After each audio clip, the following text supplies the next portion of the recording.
नमस्कार दोस्तों। बसंत पंचमी बसंत ऋतु के आगमन के उत्सव के तौर पे मनाया जाता है। यह त्योहार माघ मास के शुक्ल पक्ष की पंचमी को मनाया जाता है। या यूं कहें दोस्तों कि विद्या और बुद्धि की देवी माँ सरस्वती के अवतरण दिवस के तौर पे बसंत पंचमी मनाई जाती है। इस अवसर पर विद्यार्थी, लेखक, कवि, गायक, वादक और साहित्य व कला जगत से जुड़े सभी लोग माँ सरस्वती का पूजन वंदन करते हैं। पौराणिक मान्यताओं के अनुसार एक बार जगत रचयिता ब्रह्मा जी पूरे ब्रह्मांड का भ्रमण करने निकले तो उन्होंने सारा ब्रह्मांड मूक पाया। चारों ओर अजीब सी खामोशी थी। यह देखकर उन्हें सृष्टि की रचना में कुछ कमी सी महसूस हुई। भ्रमण करते हुए ब्रह्मा जी ने कुछ सोचा और एक जगह ठहर गए और ठहर के अपने कमंडल में से थोड़ा सा जल निकाला, फिर उसे छिड़का तो एक महान ज्योतिपुर में से एक देवी प्रकट हुई जो सफेद वस्त्र धारण किए हुए वीणा लिए हुए थी। वही माँ सरस्वती थी।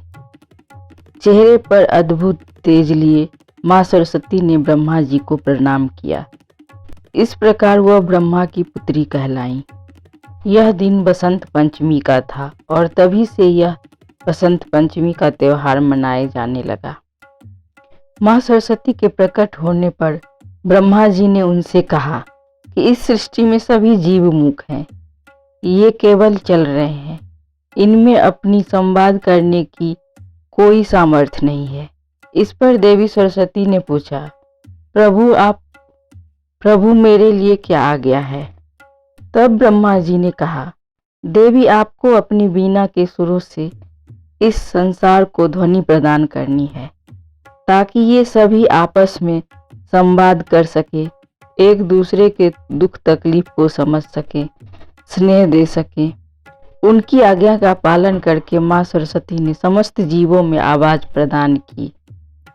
समस्त संसार को ध्वनि प्रदान करने वाली माँ सरस्वती की पूजा देवता और असुर दोनों ही करते हैं।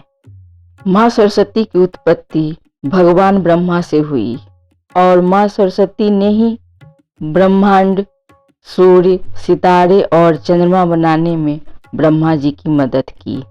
इसलिए माँ सरस्वती की पूजा देवता, असुर और मानव सभी करते हैं। भगवान ब्रह्मा माँ सरस्वती की सुंदरता से मोहित हो गए थे और उन्हें अपना बनाने का फैसला कर लिया। जब ब्रह्मा जी ने माँ सरस्वती से अपने मन की बात कही तब माँ सरस्वती ने घबरा कर गाय का भेष धारण कर लिया और कहीं छिप गई। पर ब्रह्मा जी ने भी बैल का रूप धारण करके उनका पीछा किया। हालांकि भगवान ब्रह्मा उन्हें खोजने में असफल रहे, किंतु उनके मन में प्रेम उमड़ ही रही थी। इसके उपरांत परमात्मा ब्रह्मा ने भोलेनाथ को स्मरण किया। जैसे ही भगवान शिव ने अपनी आंखें खोली, उन्होंने देवी सरस्वती की बेचैनी भी भांप लिया और भैरव का रूप धारण कर ब्रह्मा के 5वें सिर से विमुख हो गए। इस घटना के बाद ब्रह्मा ने स्वयं को शुद्ध करने के लिए एक यज्ञ का आयोजन किया। हालांकि इस यज्ञ के लिए उन्हें एक पत्नी की आवश्यकता थी। तब माता सरस्वती ने भी ब्रह्मा की पत्नी बनना स्वीकार किया और इस तरह उन दोनों का मिलन हुआ। एक बार देवी सरस्वती अपनी पति ब्रह्मा द्वारा किए जा रहे महत्वपूर्ण यज्ञ में देरी से पहुंची। यह यज्ञ बिना पत्नी की उपस्थिति में नहीं किया जा सकता था। जब तक माता सरस्वती पहुंची, उन्हें हुआ कि भगवान ब्रह्मा ने अनुष्ठान पूरा करने के लिए देवी गायत्री से पहले ही विवाह कर लिया। इस बात से क्रोधित होकर माता सरस्वती ने ब्रह्मा को श्राप दे दिया। भगवान ब्रह्मा द्वारा की गई दूसरी शादी से देवी सरस्वती काफी दुखी हुई और उन्होंने भगवान ब्रह्मा को कहा, आपने दुनिया को लालसा से भर दिया है और दुख के बीज बो दिए हैं। आपने एक पवित्र आत्मा को बांधा है। आपकी शायद ही कोई मंदिर या कोई त्योहार मनाए जाए। तो इस श्राप के कारण ही दोस्तों आज भगवान ब्रह्मा के केवल दो लोकप्रिय मंदिर हैं, एक पुष्कर राजस्थान में और दूसरा तमिलनाडु में। ऋग्वेद, आयुर्वेद, सामवेद और अथर्ववेद माता सरस्वती की संतानें हैं।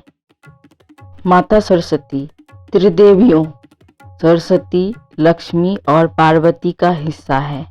तीनों रूपों में ब्रह्मा, विष्णु और शिव को इस दुनिया को बनाने और सुचारू रूप से चलाने में मदद की है। अगर आपको ये वीडियो पसंद आया हो तो इसे लाइक कीजिए और अपने जानने वालों के साथ शेयर कीजिए।